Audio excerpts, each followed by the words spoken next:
работает на сложных пылях, в том числе цемент. Обычный с виду пылесос демонстрирует свою уникальную начинку. На Алтае разработали тройную систему очистки, которой не нужны фильтры. Ее уже используют крупные промышленные предприятия страны. Спрос большой, и создатели готовы расширять производство. В данный момент эти пылесосы производятся в городе Барнаул. Собираемся локализовать производство это в Татарстане. Рустам Минниханов предлагает на выбор площади в Алабуге, в Челнах и Менделеевске. Как отмечает президент, республика, как регион с развитой промышленностью, будет одним из первых заказчиков. Это же люди там работают. Все равно культура производства совершенно другая. Во-первых, уборка, а во-вторых, в самих помещениях нужны эффективные системы очистки. Татарстану сегодня презентуют и другие новейшие отечественные проекты. Один из них – первое в стране производство полиуретана, основой для систем теплоизоляции и контейнеров для транспортировки сжиженного природного газа. Таких заводов всего 3 в мире, 2 в Корее и 1 в Китае. Создание в Татарстане такого специализированного завода было бы интересно с точки зрения локации, в химической нашей державе, как Татарстан, как химическая держава, да, вот в этой точке комфортная более обстановка для того, чтобы было такое производство создано. Согласен с вами, что мы движемся в этом направлении, и нам нужны вот такие теплоизоляционные материалы. В ближайшее время уже мы один небольшой завод СПГ запускаем.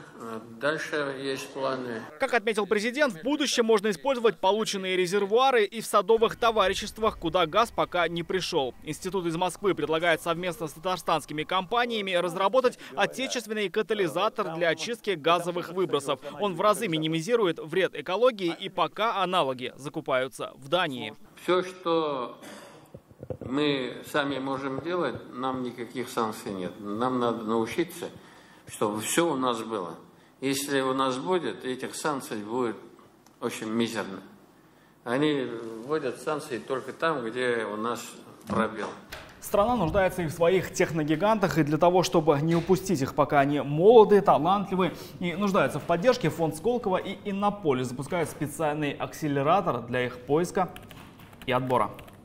После недавно подписанного соглашения Иннополис и Сколково намерены набрать 50 татарстанских команд, чтобы дать им возможность себя проявить. 15 из них получат господдержку и возможность поиска и экспертизы проектов. Мы намеренно себя не ограничивали каким-то конкретным направлением. Другое дело, что в силу специфики Татарстана, как республики, экономики, конечно, мы в первую очередь рассматриваем такие направления, как нефтехимия. А эта российская технокомпания предлагает заняться отходами нефтепереработки. Речь о нефтешламе, остающемся после добычи нефти. Проблемы есть и у предприятий-переработчиков, которые закрывают формально эту проблему. Подобного оборудования просто не существует.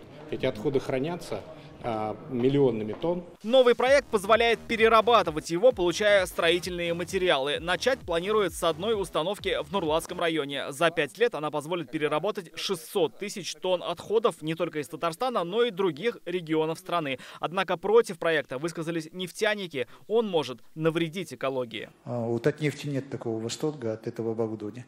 Оно технологически недоработанное. Сертификации нет, и ребятам надо немножко еще попотеть. Рустам Минниханов поручил изучить и новые, и имеющиеся в республике технологии. Очередные проекты представят на следующем заседании 22 июня. Рамиль Шайдуллин, Рамзиль Гарипов, ТНВ, Казань. Закажи рекламу на ТНВ. Телефон в Казани 5 705 100.